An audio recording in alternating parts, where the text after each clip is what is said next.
Hey there, and welcome to this explainer.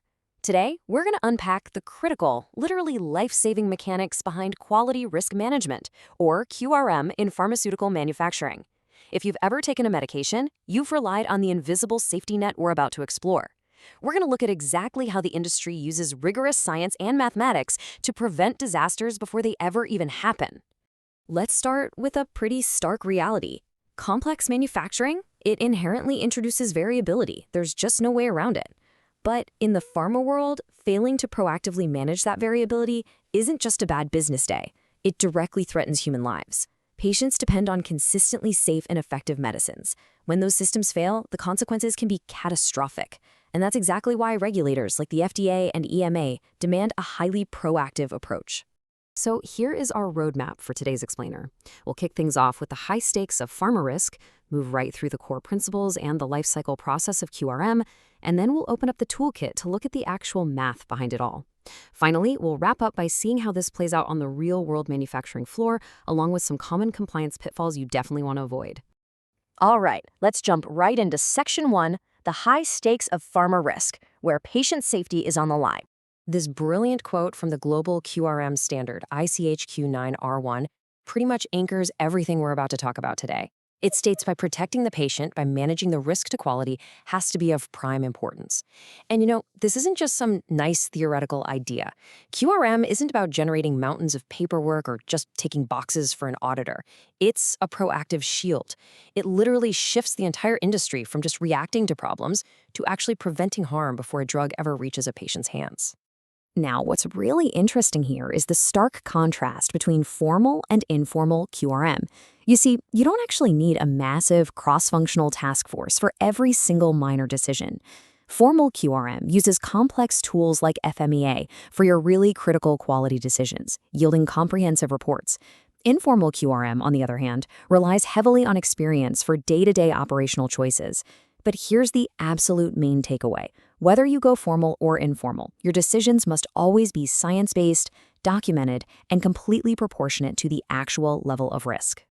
Moving right along to Section 2, the core principles of QRM. This is really the foundation of all this. So, the most crucial point to grasp from these primary and secondary ICH-9 principles is that risk evaluation has to be empirical. You gotta base your decisions on hard data, not just gut feelings or assumptions. And you scale your effort proportionally. Higher risk absolutely demands more rigor. But beyond that, risk management isn't just a one-and-done event. No way. It requires cross-functional teams, and it has to act as a living, continuous process across the product's entire lifecycle, from early development all the way to product discontinuation. Okay, let's talk about Section 3, the QRM lifecycle process. This is the engine that drives it all. So how do we build a clear, actionable process out of this? Well, first you assess. You ask, what could go wrong here and what are the consequences? Second, you control. You either reduce, avoid, transfer, or formally accept that risk. Third, you've got to communicate those decisions transparently across the whole organization. And finally, you review. You continuously monitor the incoming data to ensure your controls are actually working out there in the real world. Which brings us to Section 4, Essential Tools and Methodologies. Let's open up the toolkit. While there are several fantastic tools out there, like HACCP for contamination or fault tree analysis for getting to the root cause of an issue, FMEA really stands out as the heavyweight champion in pharma. Failure mode and effects analysis is basically the ultimate diagnostic instrument for process design and equipment qualification. It takes all the guesswork out of risk by forcing your teams to systematically evaluate potential failures and actually put a number on them. And the math behind FMEA? It's a simple yet incredibly powerful equation. You take the severity of the impact to the patient and you multiply it by the occurrence, which is the probability that the failure will even happen. Then you multiply that by detectability, meaning how likely are you to catch this failure before it ever leaves your facility? The result you get is your risk priority number, or RPN. So what exactly do you do with that number once you calculate it? Well, when your RPN exceeds 100, that is the universally recognized threshold that demands immediate action. If you hit 100 or above, it is critical. You cannot just sit back and monitor it. You absolutely must implement an action plan to drop that number down, whether that's by improving your process, upgrading your equipment, or adding much better detection methods. Consider this mini mystery that was actually solved by QRM during a tablet compression process. The team identified that worn punch tips could potentially cause a patient to underdose. That's a severity of 9, which gave them a scary RPN of 108. They also found powder flow issues, known as hopper bridging, which gave an even higher RPN of 140. But by stepping in with new process controls, like implementing a strict replacement schedule and force feeder qualifications, they dropped those numbers down to perfectly safe levels of 36 and 28. Honestly, that is QRM in action right there. Now for Section 5, QRM in real-world manufacturing. This is where it gets battle-tested. You see, QRM is truly embedded everywhere at scale. It dictates exactly how deep you need to go when you're qualifying new equipment. It defines the critical process parameters during validation for oral solid dosage forms. When a deviation happens, and let's face it, they always do, QRM steps in to tell you exactly how urgent your corrective action needs to be. It even reaches way outside your own facility, driving how rigorously you need to audit your raw material suppliers. For example, think about sterile manufacturing, where the stakes literally could not be higher. Applying a HACCP-based risk assessment here forces a rigorous step-by-step methodology. First, you identify hazards, like microbial contamination. Then, you define critical control points, like your clean rooms. Next, you implement incredibly strict environmental limits. And finally, you verify it all with media fills that demand a failure rate of less than 0.1%.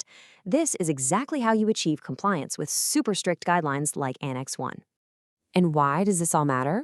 Well, the return on investment for that specific rigorous strategy was 0 contamination excursions in their Grade A clean rooms for 18 solid months.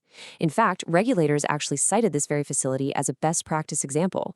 It just goes to prove that proactive QRM doesn't merely satisfy auditors, it genuinely prevents disasters and ensures pristine manufacturing conditions.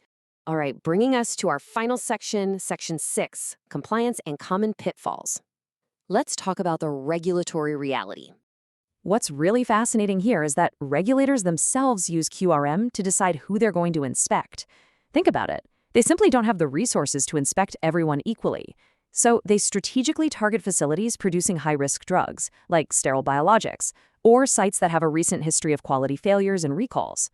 If you've got a long gap since your last inspection, or maybe some recent FDA import alerts, your site's risk rating shoots right up. You can definitely expect a knock on the door.